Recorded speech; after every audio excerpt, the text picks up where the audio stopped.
Hey, what's up, guys? Welcome back to another sports stuff video. Today, we are talking about the first round of the 2025 NFL Draft.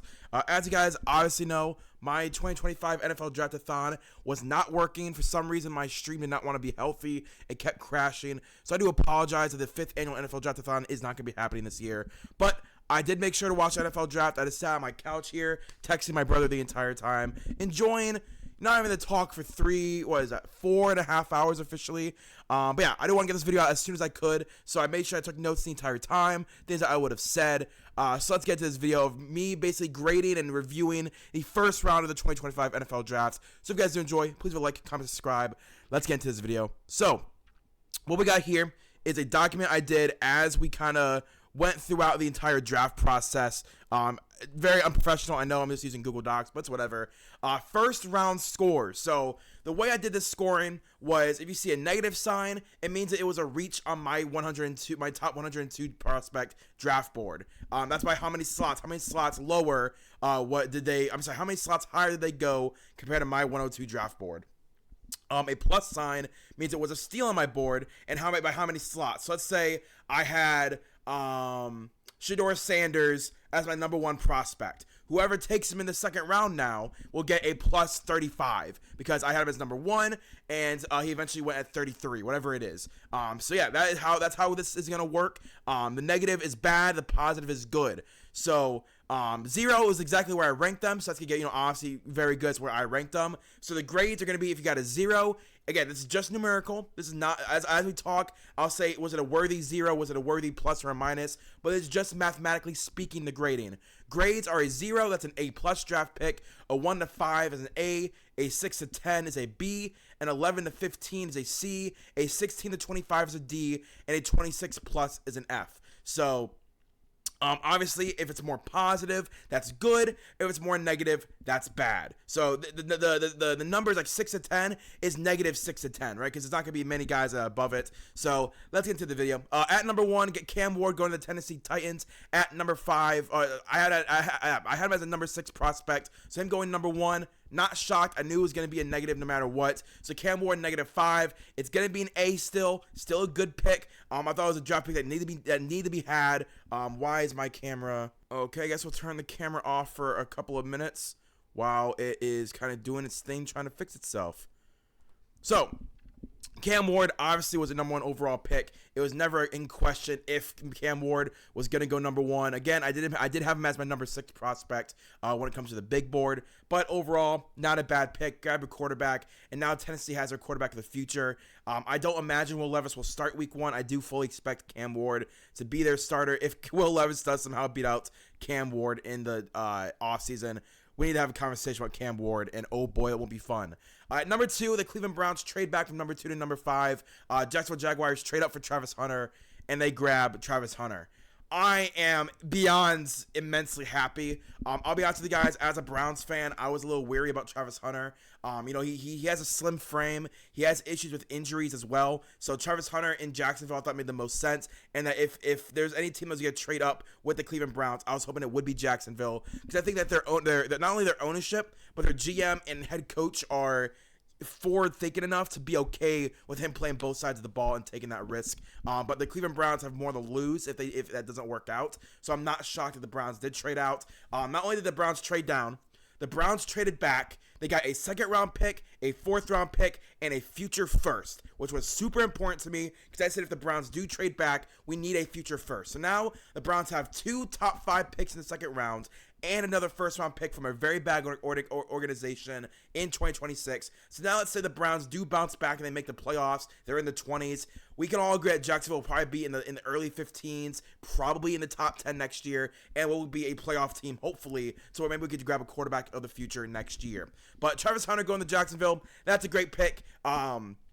Now Trevor Lawrence has no excuse. He has to win this year. He has to make the playoffs. Otherwise, his job is now in jeopardy, and they could probably be looking to move off Trevor Lawrence and go in a different direction because now the head coach and the GM that drafted him are not there. There is no more guys that are tied to his success that are on this front office or coaching staff. So it is a very high chance that if Trevor Lawrence yet again has another down year, that there's a chance they move off of him. But yeah, Travis Hunter playing cornerback number 1. I think he will play more corner than wide receiver for the Jacksonville Jaguars. I do think he will probably try and play all minutes that he can, but I think he'll probably end up being more like 60-40, 60 cornerback, 40 wide receiver, and get like 15 to 20 snaps of rest. But we'll see what happens. Maybe Travis Hunter will exceed my expectations. But I did give him a 0, so that is an A+ grade for me. That's exactly where I ranked him, and that's where the Jaguars grabbed him. That's why honestly I would rate it as well an A+. Abdul Carter going +2. Abdul Carter was my number 1 overrated overall prospect in this draft class. So the Giants, they get a +2 for Abdul Carter. Number 1 pass rusher, number 1 player overall in the draft for me. I think he's a truly generational type of edge rusher. The fact that he was playing with basically no left shoulder and still was almost able to will his team to a win in the playoffs. Listen, man, that means something to me. I'm a very big trenches guy. I'll always rate trenches higher than other positions. I think if you don't have a good offensive line or defensive line, especially a good edge rusher, you're not going to win in the NFL. And Abdul Carter, to me, was the best player in this draft. And the fact that they got him at 3, with no trade up, no trade down, they just grab him, and they add him to a room with Brian Burns and Kayvon Thibodeau is really important. Because Kayvon Thibodeau, they picked up his 5th-year deal, which tells me they want to do a rotation of 3 guys. You can never not have enough pass rushers. Just ask Detroit. And I really hope the Giants, man, we're going to talk about them later in this video. Oh, boy. Oh, boy. Yeah, but +2, that is an A grade for me. I completely agree.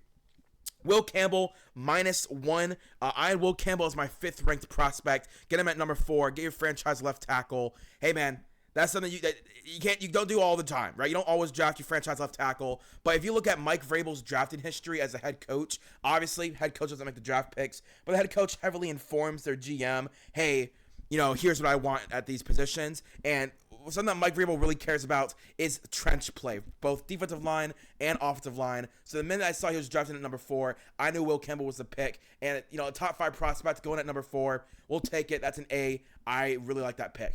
Mason Graham in the trade back, I like it as well. If you guys look at my social media, I was obviously hoping for Ashton Jeanty. I love Ashton Jeanty. I thought he'll be a Cleveland Brown. In the trade back, I was like, oh, he's a Cleveland Brown. But Mason Graham, I'm not mad about it at all. Number 1 interior defensive lineman. I had him as my number 3 prospect, I'm pretty sure. Yep, my number 3 prospect. So get him at number 5. That's a great steal. This is a true dominant interior presence. Great pass rusher, amazing run stopper. Him next to Myles Garrett is going to be electric, and I cannot wait to see them play together because I think he's a perfect fit next to Myles Garrett on the interior. Then you also have, oh my gosh, the guy you drafted last year in the 2nd round at D tackle.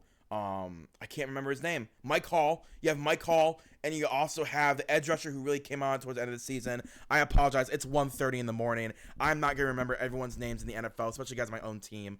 Yeah, you have a really good defensive line now. You add Mason Graham to it. Now you have Mike Hall, Mason Graham, Myles Garrett, the guy who really showed on towards the end of last season as well. I wouldn't be shocked if they add another guy in the 3rd round, maybe. Honestly, you had 2 top 5 picks in the 2nd round. I imagine one of those will be Shedeur Sanders. I would be very shocked if one of those is not Shedeur Sanders. And I also imagine maybe a Jaden Higgins at wide receiver, maybe a running back, right? You also have Trayvon Henderson. You have Quinshon Judkins. You have Caleb Johnson, who I think could slip into the 3rd. But I do imagine that because Shedeur Sanders fell all the way to number 33, he is going to be the pick at number 33. And then at number 35 or 36, whatever draft trade was involved with the Jaguars, whatever pick that was, 36, I imagine that would be either a position player, because you're not going to take multiple defensive players when your offense was the worst offense in the league last year. I fully imagine at least a quarterback and maybe a quarterback and a position player, right? I expect wide receiver, I expect running back, and I expect quarterback with those 2 picks. 2 of those 3 positions will get filled, and that's pretty good. That's pretty good. Especially in that trade back, that's not bad. Mason Graham +2, great value. Then Ashton Jeanty at +2. Again, I had Ashton Jeanty as my number 4 prospect, so the fact that he went at number 6, not surprised, very good prospect. Ashton Jeanty, number 1 running back. Him and Bijan Robinson are the 2 best running backs I've graded in the last 5 years. So I'm very happy that Ashton Jeanty is following that top 5-ish prospect, going into top 5 basically, because Ashton Jeanty at 6. He could have gone at 5 easily, but I think Mason Graham was just a little higher on their board. But if Mason Graham was off the board, Ashton Jeanty would have been the pick. So in my opinion, I fully expect Ashton Jeanty to get a bulk of the carries in Las Vegas. You get a +2, so that's an A grade. I agree. Something that Pete Carroll loves is running the ball, whether it's with Marshawn Lynch, Sean Alexander, whoever you want to put with them. Ashton Jeanty's the next great running back to go with that. I can't wait. I love Ashton Jeanty. He's going to be my number 1 fantasy overall pick. I have like 3 first-round picks in my Dynasty League this year, and I was preparing it knowing that Ashton Jeanty was coming out. So wherever Ashton Jeanty went was giving me I didn't really care. He was giving me my pick, and I fully expect him to lead my franchise for the next 10 years. Then at number 7, the New York Jets grab Armin Membo. I had Armin Membo at number 11, so -4. Not bad, still an A grade. I like what they're doing. I like how Aaron Glenn is following the Detroit Lions way of let's build a top 5, top 3 offensive line and let the rest of the chips fall how they fall. Last year you grabbed Olu Fashanu. You have Elijah Vera Tucker. You have a pretty solid interior offensive line outside of Elijah Vera Tucker as well. This now caps off the offensive line. You feel comfortable with Justin Fields behind the offensive line. Armin Membo at right tackle, dominant run stopper, really good pass blocker as well. But run defender. I cannot wait to see what Armin Membo can do behind Justin Fields. Because again, Justin Fields is a very athletic guy. Him running behind Armin Membo and Olu Fashanu, the 2 best run blocking tackles of their classes.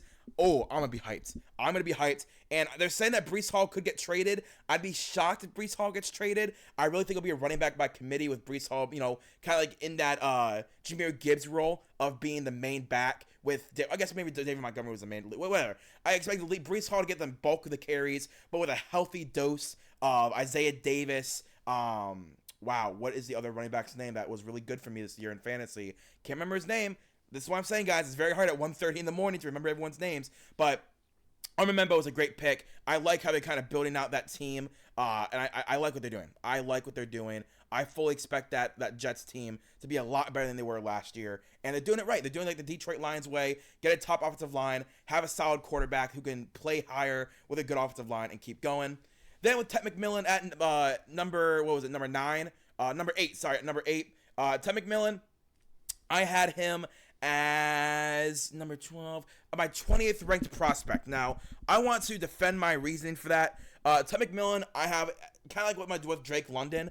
I had Drake London as a first round prospect, but I didn't expect him to go as high as he did. And kind of with Ted McMillan, I have my worries. Right? They both are jump ball receivers. They both can't get separation. But the way that the Falcons have kind of found a way around that is that Drake London plays a lot of slot. And that's caused a lot of issues because now the Falcons on the outside are using wide receiver 3s and 4s to try and get separation on the outside. And I worry that that's what the Panthers are going to try and do. Xavier Legette hasn't really developed in his 1 year with the Panthers. You have an old Adam Thielen who really can't play the outside anymore. And that's not really where he did his most damage. And now you have Ted McMillan coming in, who I worry they're going to try and make and play a Mike Evans type of role where he's an outside receiver who kicks in occasionally. Where I think what Ted McMillan really needs to succeed is in the slot, getting a mismatch against these smaller linebackers, because he's like a 6'4" wide receiver. He's a big wide receiver, but he's very slow. He doesn't get out of his breaks very quickly. He's very sluggish when it comes to running routes, because when in college you can just jump ball guys, and it's just something that I don't think is going to work in the NFL. Then at number 9, the Saints grabbing Kelvin Banks Jr. Not awful. I actually really like that pick. Kelvin Banks, I had him as my number 10, number 14. What was it?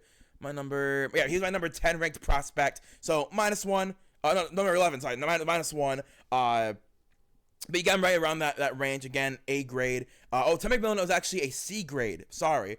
Because I really don't think Ted McMillan's going to really be successful in the NFL unless they play to his strengths. I don't think he's good enough to where you have to you change your entire team's scheme for Ted McMillan. Kelvin Banks at number 9, really good tackle. They already said that Trevor Penning is not coming back next year. They declined his 5th-year option. You drafted Talisi Fuaga last year, who I expect to move back to right tackle now that Ryan Ramczyk has retired. So this just tells me that Trevor Penning, either you move in the guard to try and keep playing, or you're riding the bench for the next season. And whatever the option is, it'll be very interesting. But Kelvin Banks at number 9, going as the 3rd tackle, that's a pretty good steal for the Saints. Armin Membo, again, I had right after Kelvin Banks in my grades. I thought they were like 2A, 2B behind Will Campbell. But again, good tackle. The Saints, they always do a pretty good job at developing tackles. But with Trevor Penning, I never really thought he had the work ethic to kind of make that transition. And I was kind of right because they already denied his 5th-year option. Then number 10, grabbing Colston Loveland. The Chicago Bears, that was honestly Up until that point, that was the worst pick in the draft. Very early for Colston Loveland over Tyler Warren. There's a reason I gave that a D grade, I believe. What is that? He was 18. Oh, yeah, I gave it a D grade because of the value. I still think Colston Loveland's a good player. I thought he was a first-round pick for sure. I had him in the 20s, though. I thought the Bears could have easily traded back, gotten a little bit of draft capital if they wanted, and then grabbed Colston Loveland. Tyler Warren, I thought was better in every way to Colston Loveland. Tyler Warren's a really good run blocker. Colston Loveland's a really good run blocker. Maybe that's where they saw the difference. But, again, I still think Tyler Warren's a good run blocker. So, Colston Loveland, number 10, minus 18.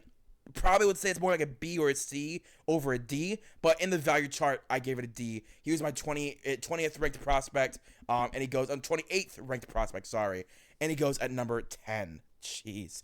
I mean, if that's supposed to be their Sam Laporta, I don't know, man. Tyler Warren is much more Sam Laporta than Colston Loveland is. By number 11, the San Francisco 49ers grabbing Mykel Williams. Mykel Williams, I had as my number 24 ranked prospect. So again, still a first rounder, but more of a late first rounder. Mykel Williams is one of the best run defenders I've ever graded. I thought he was the best run defender in this class, period, on the edge or outside linebacker.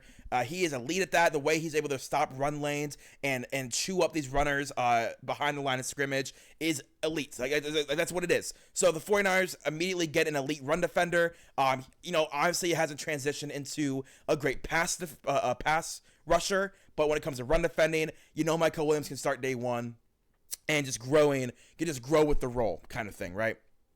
Then at number 12, the Cowboys do, in my opinion, the biggest reach so far of the first round and grab Tyler Booker out of Alabama at number 12. Tyler Booker I had as a second round guy. What is that? Tyler Booker, number 32. I had him as number 46 overall on my board.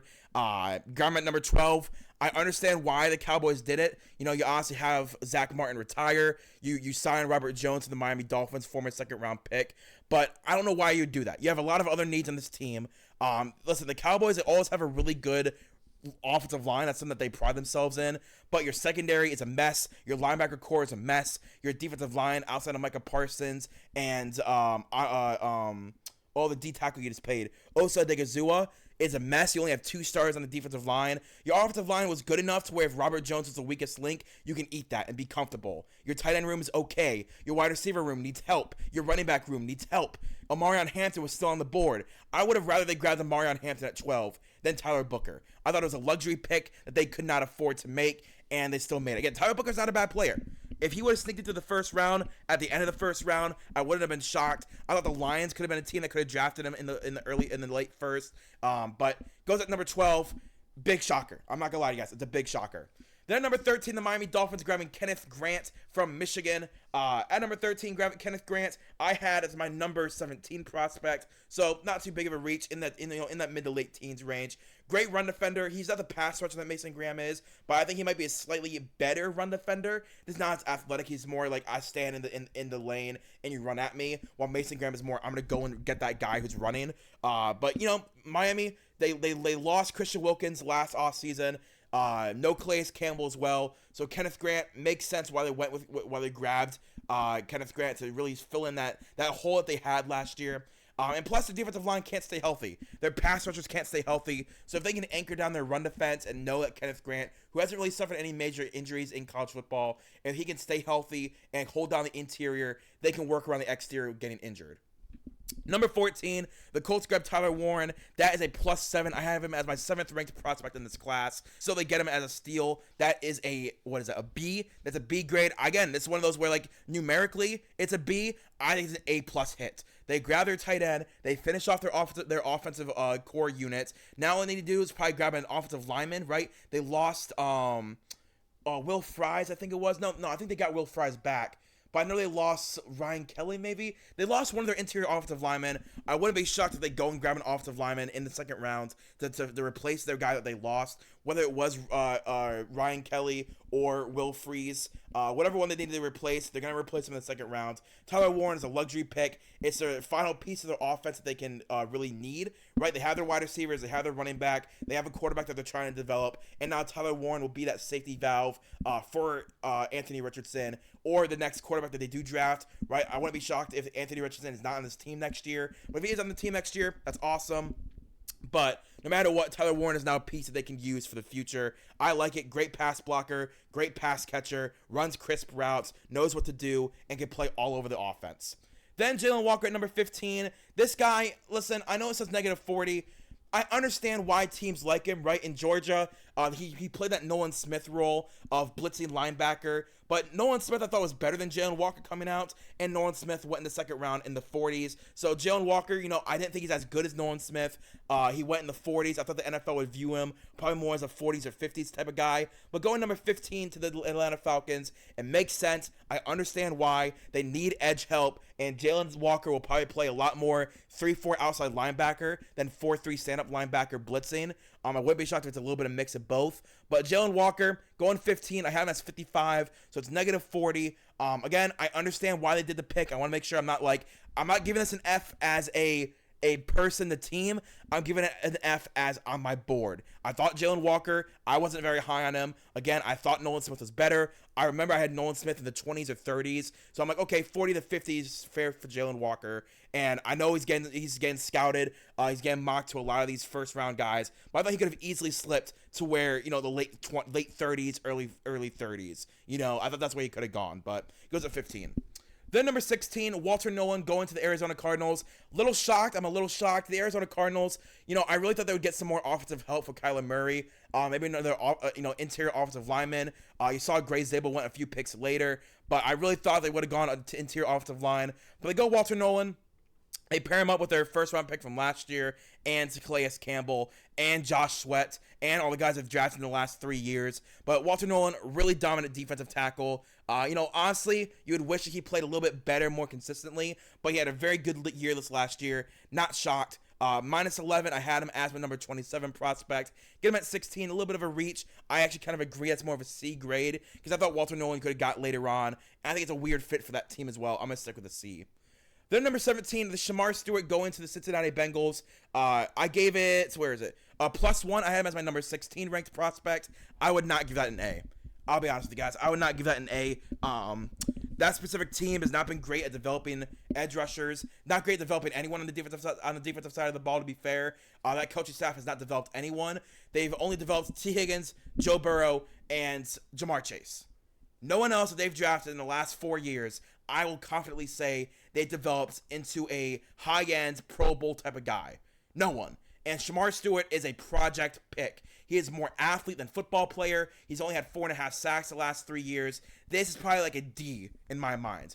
I can't imagine a worse team for Shamar Stewart to go to than the Cincinnati Bengals, who again had not been able to develop a single player that they've drafted the last 4 years under this reign of Zach Taylor. Who have they developed? Who have they drafted that they've developed into a second contract? You can't name them because they don't exist. They don't exist. I'm very sad that Shamar Stewart went to the Bengals. Maybe a team like the Seattle Seahawks or the Buccaneers or the Steelers, if they could have gotten Shamar Stewart in, a couple picks later, they probably would have stuck with that A grade. But knowing the team that he went to, I got to give this a C because I don't believe Shamar Stewart is going to develop. This is the wrong team for him to go to. But you get a +1 because he was my 16th ranked prospect. Then at number 18, grabbing Gray Zabel, the Seattle Seahawks. Gray Zabel was my biggest flyer throughout this entire draft process. Kind of like Roger Rosengarten last year. Gray Zabel was my Roger Rosengarten on the offensive line. I had him as a number 23 ranked prospect. Grabbing him at number 18. Going to Seattle Seahawks. I really like that. They need interior help. Gray Zabel, his arms did not come in the size I was hoping they would. He didn't have an issue in D2 football, but D1 football, I do think there would have been an issue. I think that's the reason why he stayed in D2 was because he wanted to play tackle. No one was going to give him the offer. So Gray Zabel going to Seattle Seahawks. He dominated in college. I really hope that in the NFL he can, continue to improve. Because year one, Gray Zabel, he played right guard, then left guard, then right tackle, then left tackle. Wherever the Seattle Seahawks need to use him, Gray Zabel will play. And I can't wait to see him in the NFL. He is a great run blocker and an even better pass blocker. But in the run game, he's a true mauler, and I think Kenneth Walker is going to love him. Then at number 19, Emeka Egbuka to the Tampa Bay Buccaneers. A little shocked at this, I'm not going to lie to you. +4, I did have Emeka as my number 15 ranked prospect. Him at number 19. Again, it's more to the situation that he went to. They just signed Chris Godwin. They have Mike Evans, and they have Jalen Thompson, who they drafted last year. So the fact that they grab Emeka Egbuka makes no sense to me. Like, where are you going to play him? Are you going to try and now have Jalen Thompson be off the bench? Like, I understand that by the end of his rookie contract, Mike Evans will probably be retired. Chris Godwin will probably be off the team. But I think it's a few years too early to draft a replacement. I think maybe next year or the year after, if you would have gone after a wide receiver, that would have made more sense. Right? You have Ryan Williams. You have other guys coming out in the next few years. I just think it was really weird for Emeka. I think it's a weird draft spot, right? And I do think that if Emeka Egbuka was available at the Denver Broncos, they would have grabbed Emeka Egbuka. But, goes to the Buccaneers. Just a weird draft spot fit. I think he's a great, possession receiver. He's obviously, I had him my number 1 ranked wide receiver in this class. But I think it's a weird draft spot for him. I'll stick with the A grade. That was great value for the Buccaneers. Again, I am at number 15. Could have gone a little higher as well. I wouldn't have been shocked if he went at number 8 or number 9. I had him going to number 9 in multiple mock drafts. So getting him at number 19, I'll stick with the A. Then at number 20, the Denver Broncos grabbing Jahdae Barron A. Just an A. Now I'm gonna explain it. Plus 11, he was my number 9 ranked prospect. And not only was he my number 9 ranked prospect to get that A grade, it was also to the Denver Broncos. The Denver Broncos grabbed Jahdae Barron. This dude had 5 interceptions last year, 9 pass deflections, and he is just a ball hawking corner that has got paired up with Patrick Surtain, reigning defensive player of the year, with Riley Moss, with a solid safety group, with improved linebacker play, because you signed Talanoa Hufanga and you signed Dre Greenlaw for the 49ers. A great defensive line. This defense, man, they are trying to make Patrick Mahomes sweat and cry every game that they're going to play him. And I'm so excited to see Jahdae Barron with PS2. That is going to be elite. That's going to be elite, dude. Plus 11. Yeah, I'm sticking with that A+ grade. Then at number 21, the Steelers grabbing Derek Harmon from Oregon. Derek Harmon, I had a -4. Again, I had him as my number 25 ranked prospect. I'll stick with that A grade. I think this is going to be their eventual Cam Hayward replacement. They play very similarly. Really good run stoppers who can improve on the pass rush. Honestly, Cam Hayward coming out of college was one of the best run stoppers of his class in 2011, I believe it was. And Derek Harmon is one of the better run stopping D tackles. A little undersized, kind of like Cam Hayward. This, again, I'm going to keep saying Cam Hayward. This is their replacement for Cam Hayward. I think they know that Cam Hayward is a year or two away from retirement. And even though he's still elite, I think he will start to fall off. And now that he knows he has someone he can train and kind of coach to be his replacement, I think he will now start to ease off the gas and kind of start going to that retirement stage of his career. Then number 22, Omarion Hampton to the Los Angeles Chargers. Omarion Hampton, I had exactly great with my number 22 grade. I thought it was a great scheme fit as well. I thought him or the Vikings would have been a great fit for Omarion Hampton. The Chargers, they love that thumping run game, with Gus Edwards and J.K. Dobbins. This is what Omarion Hampton's going to do, is replace both of them. But I still think I'd still like to see J.K. Dobbins return to the Los Angeles Chargers. I think it'd be really cool. He had a great year, bounce back year, and now that he's not going to be the bell cow running back, he'll be in tandem with Omarion Hampton. I would love to see J.K. Dobbins, but Omarion Hampton, well deserving of a first round pick. Great in the open space. Great deep field speed. He has that burst right off the line of scrimmage that a lot of running backs don't have. There's an echelon of starting running backs, rotation running backs, and depth running backs. Omarion Hampton has all the skills and values of a starting running back in the NFL. And the fact that he went to the Chargers, I'm very excited.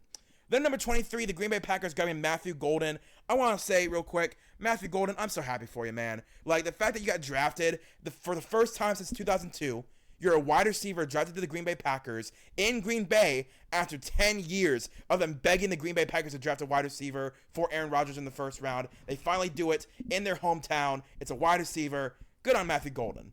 That being said, I did have Matthew Golden as a second-round prospect. I had him 29 spots less. That is number 52. I had him just outside the top 50 prospects. I don't like one-year production in college. You have 3 years to show your talents. You have 3 years to show your growth. And in my opinion, in Houston, his first 2 years, he didn't really show any growth from his freshman and sophomore year. Then his junior year in Texas, he played good, But again, was it a one-year boom? Everyone thought Isaiah Bond would have a really good year. It was actually Matthew Golden. He had 9 touchdowns. He had a really good end-of-year cap off of his season that I think really bolstered his stock. Then he ran a 4.29 in the NFL Combine. But you guys know, speed means nothing at the NFL Combine. I don't care. Let me watch your game film. I thought Matthew Golden, he had times where he was a good wide receiver, times where he wasn't. But the Green Bay Packers, they're a pretty good development team of wide receivers. We've seen Christian Watson when healthy is really good. We've seen Romeo Doubs develop into a really good slot receiver. We've seen what's his name from Iowa State? I really like him. Dontavian Wicks turn into a starting wide receiver from a 6th-round pick to a starter. I was really high on Dontavian Wicks coming out of college, and he goes in the 6th round, goes to the Packers, and now he's developed into an actual starting wide receiver in the NFL. So, yeah, that's one of the teams I do think can really develop him. And I'm happy for him. Again, I thought that was a really cool energy moment for the crowd to see Matthew Golden say, you know what, we're going to cheer this dude on. That's awesome. I really like that. Then Donovan Jackson going to the Minnesota Vikings at number 24. Again, I had Donovan Jackson as a 2nd-round pick, minus 33 picks, so he was in the mid to late 50s for me. The reason I had him at the mid to late 50s, I thought he was okay. They drafted him as a guard, so maybe that'll be a little bit better. I thought he had, a couple of good plays at tackle, but more times than not, he was the weakest link of that OSU offensive line. Again, not bad. Like, OSU has a really good offensive line, but of the 5, they definitely attacked Donovan Jackson the most when he came in the relief of Josh Simmons. But Donovan Jackson moving the guard, I think his athleticism and his build and frame fits better for a guard in the NFL. So the Minnesota Vikings, I like it. We'll see what they do. I really thought they would trade back because they have no draft picks this draft. I really was expecting a trade back, but they don't. So whatever. Then at number 25, the Giants trade up and grab Jackson Dart. Jackson Dart was outside of my top 102, by the way. Ha ha ha ha ha ha ha. So that's a negative 102 because I did not have him ranked in my top 102. I did not have him as a top three-round prospect. I had him as a 4th, maybe even a 5th-round draft prospect. This dude is awful. I fully expect in the next 10, 15 years, we're going to look back on this draft pick as a generationally bad trade-up and draft pick. This dude is not an NFL starting caliber quarterback. He doesn't have the pressure he doesn't have the what's it called? He doesn't have the under pressure withal to stand up in the pocket, deliver balls, and accurately and effectively when under pressure. When the lights are the brightest, Jackson Dart does not show up.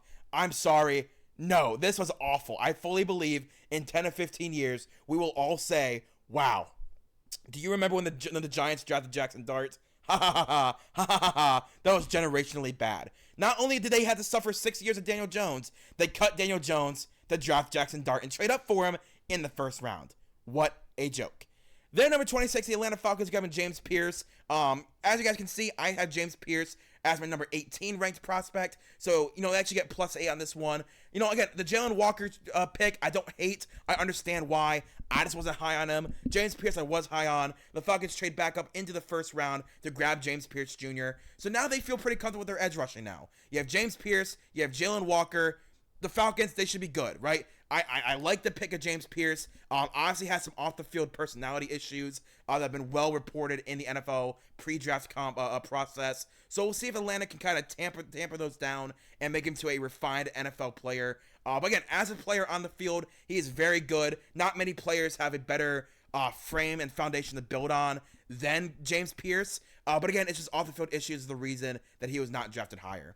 Then at number 27, Malachi Stark to the Baltimore Ravens.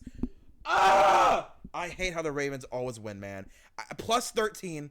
I had Malachi Starks as my number 14 ranked prospect. I am so mad. Malachi Starks is an elite free safety. He can also come up and play box safety as well. But with Kyle Hamilton, I fully expect him to play full-time free safety. This replaces, I believe, Brandon Williams. I believe was our starting free safety. I believe it was Brandon Williams. Yeah, this is an A+ pick for the Baltimore Ravens. We can't have anything nice, guys. We can't have anything nice. Great ball hawking free safety, great run stopper. It's just annoying, man. It's just annoying. Then the Lions at number 28, making a shocking draft pick in Tyleik Williams from Ohio State. Tyleik I did have as an early 2nd-round pick, but I thought there are other needs that they needed more than Tyleik Williams. Yes, Levi Onwuzurike is on a 1-year deal. Yes, DJ Reader is on an expiring. And yes, Ali McNeil is coming back mid to late season off his injury. But Tyreek Williams, man, over Mike Green, Prince Umamelan, Donovan Azaraku, Landon Jackson. You grab Tyreek Williams over an edge rusher? We'll see. We'll see. Again, we'll see. I'm not mad at it. I understand the draft pick. I understand the need for it. But you really need a running mate next to Aiden Hutchinson, and they punt yet again on getting that guy. Then number 29, the Washington Commanders grabbed Josh Conerly Jr. Josh Conerly, I had as my number 31 ranked prospect, so not awful. Josh Conerly is definitely going to be their right tackle of the future. They traded for Laremy Tunsil, so you have left tackle solidified this year and next year. Josh Conerly, very raw prospect, yes, but I think at right tackle with this coaching staff that they've amassed, I fully believe that Josh Conerly will be good next year, and I like him. I don't have, I have him ranked as a top 32 prospect at number 31. He's a first round pick in my mind. So grabbing at number 29 to the Washington Commanders, who honestly have shown they can really develop guys quickly. I am very excited for Josh Conerly in Washington. Then number 30, Max Hairston going to the Buffalo Bills. I don't hate Max Hairston. I just didn't see him as a high draft pick. Number 39, he was down 39 spots. I had Max Hairston as a third-round draft prospect. What is that, 39 to 30? Yeah, number 69 overall. I had him as number 69 overall. So beginning of the third, late second-round draft pick. You get him at the end of the first. Honestly, he ran a very fast 40-yard time at the corner. Again, you guys know how I feel about the 40-yard dash. Don't really care. Not at all. Sure, it impacts it a little bit, but I'm not going to let a guy go from a third-round pick to a first-round pick based off of his speed. But again, he was the only shining light on a Kentucky defense. You obviously have as well Deon Walker, I believe, from Kentucky. But Max Hairston was obviously the prize pick from that defense. So it makes sense. The Buffalo Bills, they need secondary help. They have the luxury of being a good team and good developers. So I may be low on Max Hairston. But again, for me, it is a negative 39. Then Jihad Campbell at number 31. Oh, I hate the Eagles, dude. I hate the Eagles so freaking much. They get every player I like. Them, the Steelers, and the Baltimore Ravens. Every player I like, they go for. Jihad Campbell at number 31 is a steal. He is a true athlete, sideline to sideline speed. He is dealing with some injuries, but the Eagles don't need him to play immediately. They don't. They have Zach Bond, and they have Nolan Smith. So Jihad Campbell can get all the surgeries that he needs on his shoulders, on his knees, on his back, that he doesn't even have to play his rookie year. His sophomore year, he can come back completely healthy. It's annoying. I hate it. Jihad Campbell, I believe, will be a future all-pro linebacker. And they get him at number 31. I had him as a number 21 ranked prospect. He would have been, probably number 10, number 11 for me if he wasn't injured. But number 20, get him at 31. I'm so mad. I hate him. I hate him so much. Then at number 32, Josh Simmons. As you can see, I had as my number 19 ranked prospect. I thought Josh Simmons, when healthy, was in contention for the best tackle in the class. But again, honestly, because of injuries, I did make him slip down the board a little bit. Kansas City, they honestly did a lot of wheeling and dealing and cutting this year of their offensive linemen. So Josh Simmons is more of a draft and stash type of guy than I think a year one impact player. I don't think he'll play in year one. But if he does, awesome. They get a top prospect at number 32. But if they do draft and stash him for a year, then in a year, they'll get one of the best players from this class. But again, when healthy, Josh Simmons would have been my number 1 or number 2 ranked tackle and definitely a top 10 to top 15 guy. But yeah, that is going to be my my draft guide, my draft rankings. So let's go down over here and see what it looks like. The best pick of the night was Malachi Starks to Baltimore and Josh Simmons to Kansas City. Both were plus 13. Both of them fell 13 spots to where I ranked them to where they got drafted. And the worst pick was the New York Giants with Jackson Dart and Jalen Walker with Atlanta. Again, I understand the Atlanta. I get it, right? I get it. I'm not mad at that pick. The Jackson Dart pick is just god-awful, though. It's generationally bad. I'm being serious. We will look back and laugh at that in 10 years. But the Jalen Walker pick, I get it. I'm just personally not high on him, so I'm not going to hate that one as much as I am the Jackson Dart pick. But the best drafting team who drafted multiple guys tonight was going to be Atlanta with a plus 32 grade. Jalen Walker was... What was it? Jalen Walker was... I forgot what his number was. Jalen Walker was negative 40. Oh, it'd be negative 32. Sorry, negative 32. With a negative 32... Oh, my God. Wait, what? Why is it not? There you go. Negative 32 grade. I'm going to grab a Jalen... It's going to be Atlanta. Jalen Walker, obviously, was negative 40. James Pierce is plus 8. So it comes to negative 32. Again, I'm fine saying it's more like a -15, right? You have him as a first round grade, but still not a top 15 prospect. Whatever. I'm just lower on Jalen Walker than everyone else. Then the worst drafted team with multiple guys taken is going to be the New York Giants. Again, with Jackson Dart, I have him as number 102. Negative 102 because I don't have him in my top 102 prospects. Just give him negative 102. And Anthony Carter was +2. I have him as my number 1 ranked prospect. He went number 3. You get +2 from that. So negative 100 is going to be the baseline for the worst drafting team of round 1. Yeah, I hope you guys understand that a little bit. That's how I'm going to be doing all these grades. I'm going to do round 2, round 3, and I'm going to do 1, 2, and 3 all together tomorrow as well. And then I'm not going to do individual for round 4, 5, 6, and 7. I'll do the entire draft, though. So if you guys enjoy, please. Oh, sorry. Actually, let's do guys that are still available in my first round grades real quick. So guys that are still available in my first round: Will Johnson, he's fallen because of injury. Shedeur Sanders, I don't know why he's fallen. Mike Green, I don't know why he's falling. Princely Ubanmielen, I have him ranked higher than everyone else. Darius Alexander, again from Toledo, I have him ranked higher than everyone else.